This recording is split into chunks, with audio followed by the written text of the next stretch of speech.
I want to reassess Kyle Shanahan. We do it all the time. But he had a 12-game winning streak, and we said so many nice things about him. But at the end of the season, this year was a lot like last year. Started slow, got hot, lost in the NFC Championship game, and it's a weird feeling. Was it a good year? Was it a successful year? Was it a missed opportunity? How do you feel about Kyle Shanahan given how this particular season ended after how the last few seasons ended? Well, I mean, I think you got to have perspective in these situations. I know it's hard because it's an emotional game and we just all saw it. But they have, first of all, this idea that you would fire him is ludicrous. He's accomplished way, way too much. The team has accomplished way too much. But I'm not. But if you're one of these people that says he's unassailable and you can't criticize him, and that there's no criticism that's warranted, and you're just always going to fall back on, you think you know more football than Kyle Shanahan? I mean, that's also weak and lame. So I personally, where am I with it? I think that Kyle Shanahan is a really outstanding play caller, play sequencer.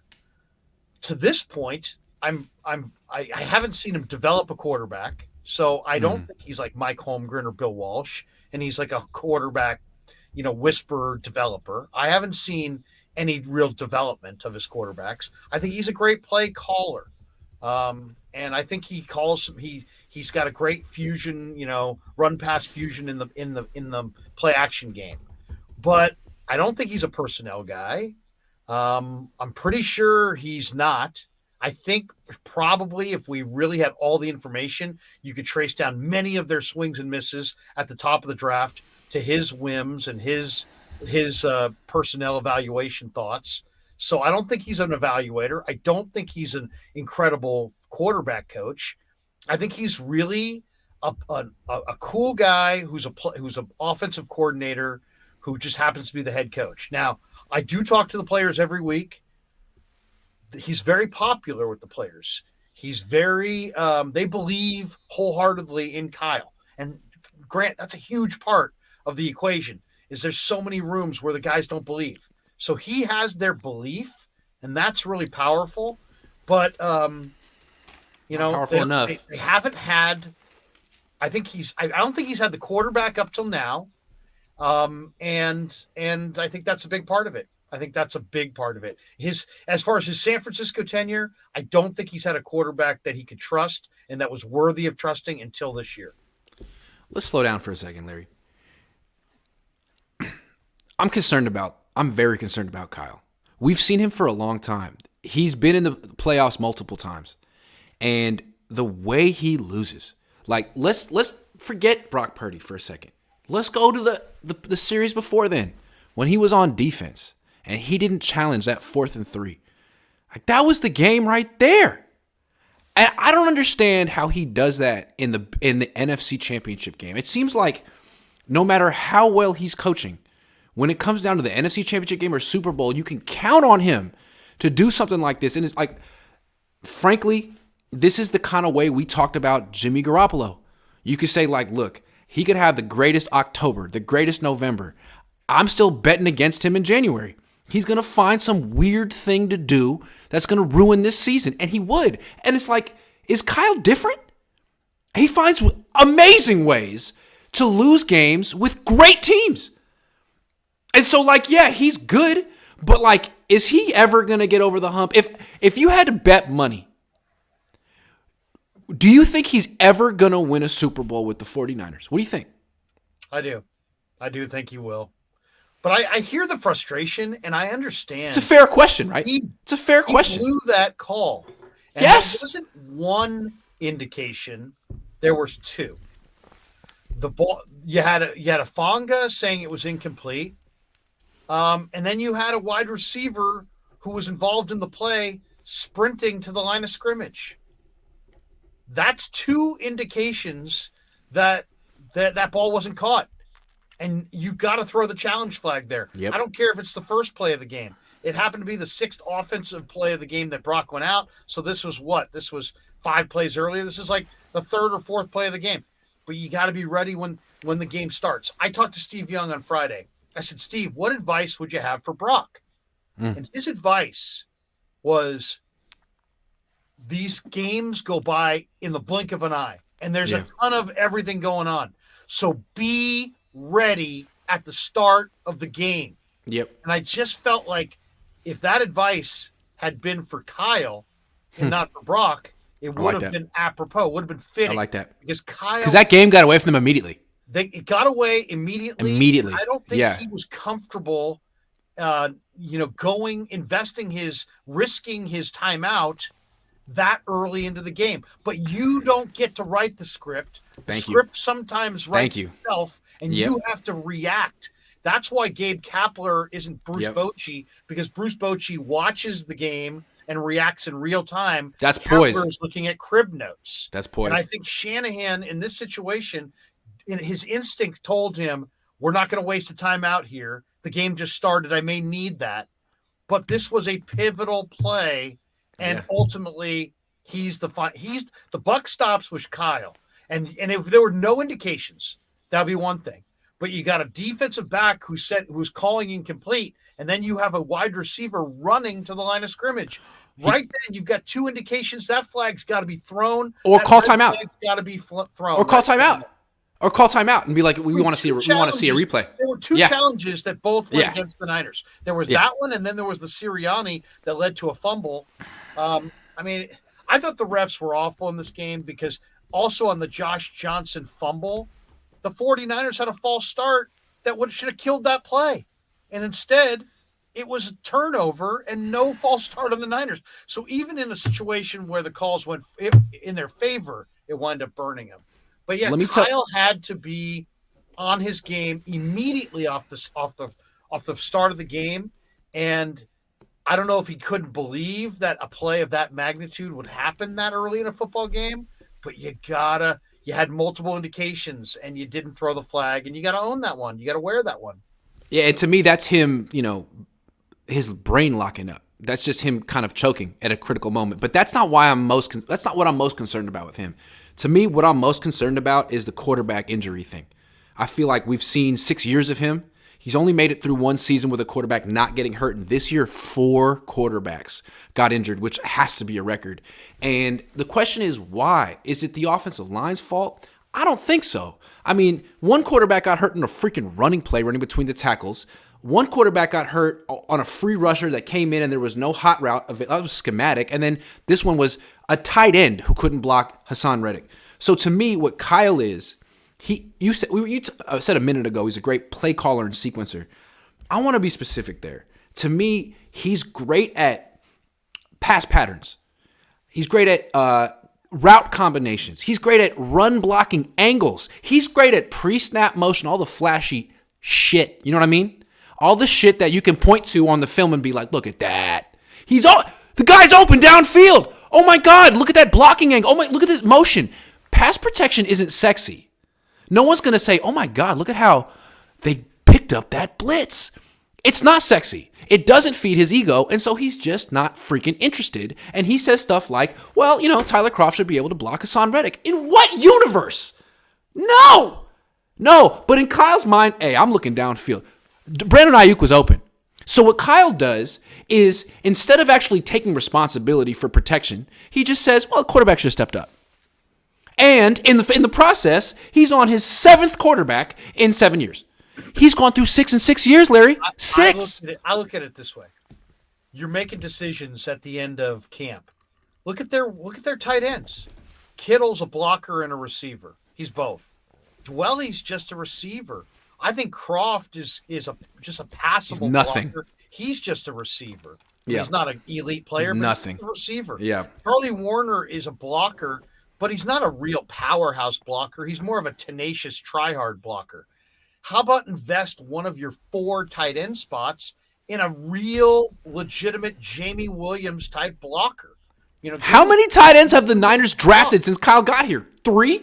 2? I mean, I got to see somebody who can move somebody at the line of scrimmage or who can stand up.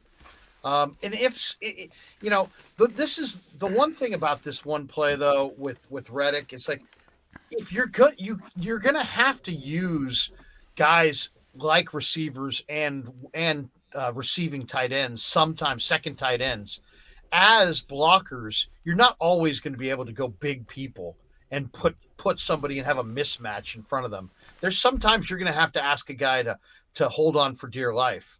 But I mean, the other thing is that when you watch Bosa, when Bosa burns a guy, they just tackle him. When the Yeah. Niner guys get burned, they just let him on through. I would have grabbed his leg, go to the next play. Don't give somebody a run.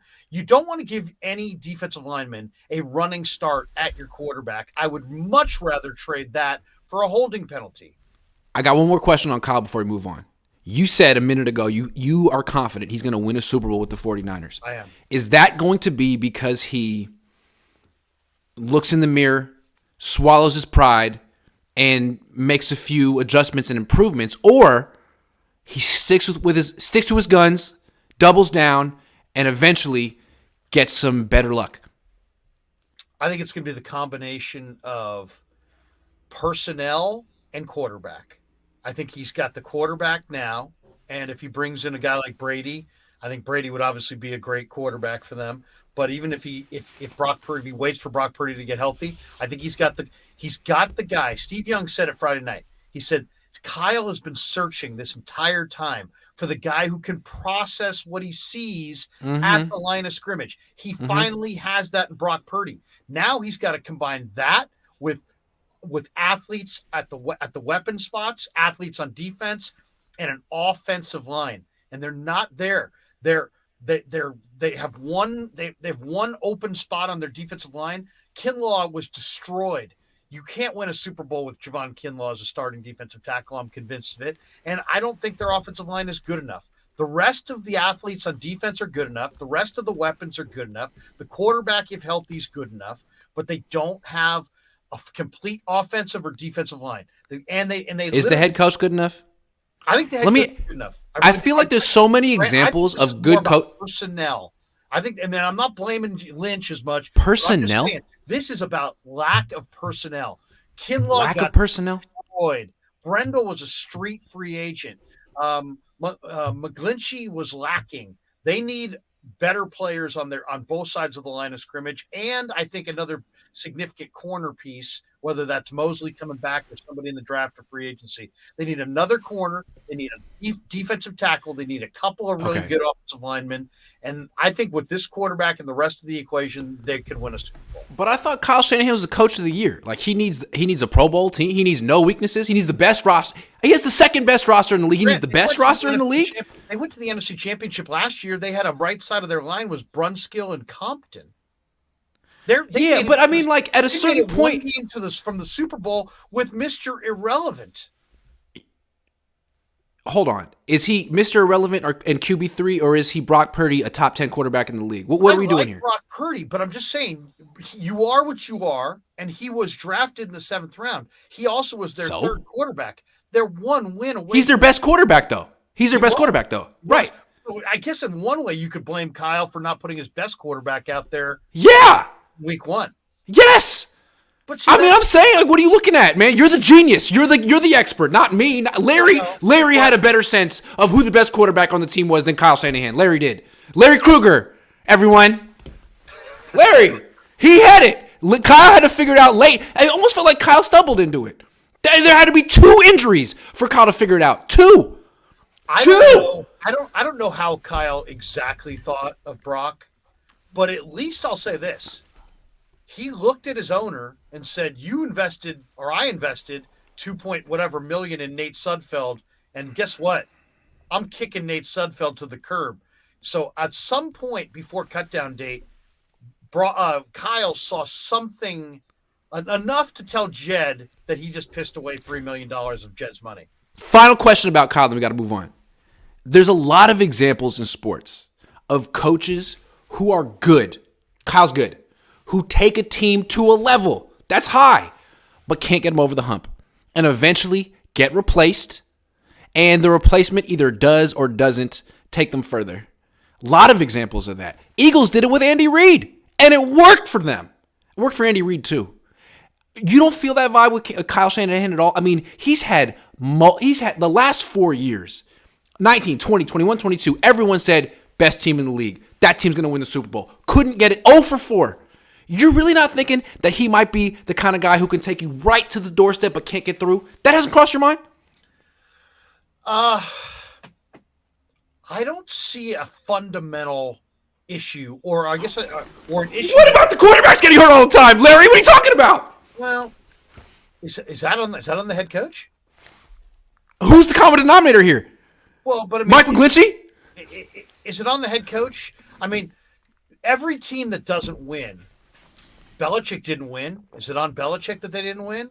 I mean, or is it on the personnel evaluation? I mean, I don't know. I thought we all said the Niners had a stacked team. I credit players. Okay. And I blame players. Okay. And fair enough. A lot of times the answer comes down to, I don't think Kyle Shanahan wins because he's magic. I don't think Nick Sirianni is going to win because he's magic. I think Nick Sirianni may win the Super Bowl because he's got Howie Roseman, who built Howie's really good. I was kind of underwhelmed by Nick Sirianni and that coaching staff. Like, they're a really talented team in Philly, but like as a coach, what do they do on offense? They run the zone read. They're a very vanilla team over there, but good team, really well put together. But I mean, deep, really good, talented, line of scrimmage, but better than the 49ers this year on the line of scrimmage. Yeah. All right, let's move on. I see it as players. Now, okay, let's take a look at Kyle's run. They went in, they started, they said, you know what, we're going to go with Hoyer early because he felt like, I got a 6-year deal, man. I got time to set this up. I'll build up the defense. So that was a mistake because that draft included Mahomes and Watson, and they missed on both. But they never really evaluated them. And I believe that. I believe them when they said that. So then they go Hoyer, failed miserably. Then they draft Beathard in the 3rd round, failed miserably. So I'm not sure if Kyle has an eye for quarterback talent or not. If his pick was Beathard, I would say not. But they didn't have the quarterback. Then they trade for Jimmy Garoppolo. Garoppolo seemingly never, he's got some good traits. He was better than what they had, but not a Super Bowl caliber quarterback, kind of a middle of the pack quarterback to the point where you didn't trust him. And when he got into his big season in 2019, and they got in the playoffs, he looked like a absolute deer in the headlights, and he ran the ball tons. And then Garoppolo wet the bed in the Super Bowl. Now now they traded up for Lance. Lance doesn't look like the guy in any way, shape, or form. He's a decent prospect because he's got traits, but he's not a quarterback. He has to be coached into it, and I don't know if Kyle's the guy to coach him. Now he finally lands on a quarterback who has the it factor, the poise, the accuracy, the timing. And he gets him hurt, just like every other quarterback he coaches. He doesn't have a good enough offensive line, and he doesn't have a good enough defensive line. You can't blame the offensive line for Brock Purdy's injury. It was freaking Tyler Kroft. I still can't believe. But I can blame the offensive line for the fact that the 49er rushing attack, despite all these runners and despite all these receivers and all the balance, they didn't run the ball this year like a championship running game. They didn't run the ball this year as well as they've run the ball in past years. And I think going from Mack to Brendel was a downgrade. And going from Tomlinson to Banks was more of a lateral move. And the right side of their line is just kind of okay. And then Kinlaw was a gigantic hole on their defensive line. And they lost Mosley, who's a number 1 corner. If you gave them a number 1 corner, a better defensive tackle, and a little bit better line with the quarterback, Brock Purdy, I think they can win. Kyle would still get the quarterback hurt. Until Kyle Shanahan can prove that he can keep a quarterback upright, they're not going to win a Super Bowl. And I think what's interesting is his number 1 protege, Mike McDaniel, good coach, went to Miami. And what was his issue? All of his quarterbacks got hurt. What a freaking surprise. Maybe there's something about their scheme that doesn't quite prioritize the protection of the most important person in your freaking organization. Just saying. You might want to think about it, Kyle, Mike, Jed, John. I will say this. Both guys will go empty. They'll go empty and they'll put 5 in the pattern. And they're offensive playmaker guys. They're thinking of exciting play calls, and protection's not sexy, but I'll say this. They'll call 7-step drop play action passes with their backup tight end on the best edge rusher in football. They will do that and say, hey, you got to execute that, baby. But you got to step up in the pocket. Tight end. Where's their Yeah, how about actually drafting a tight end other than George Kittle once? We got to move on. I'd feel better if they had a better. I'd feel better about that play if they had a better blocking tight end. Instead, Yeah, who the hell is Tyler Kroft? What does he do well? He was inactive last week. Literally inactive last week. Anybody could have had him. Street free agent. Yeah, like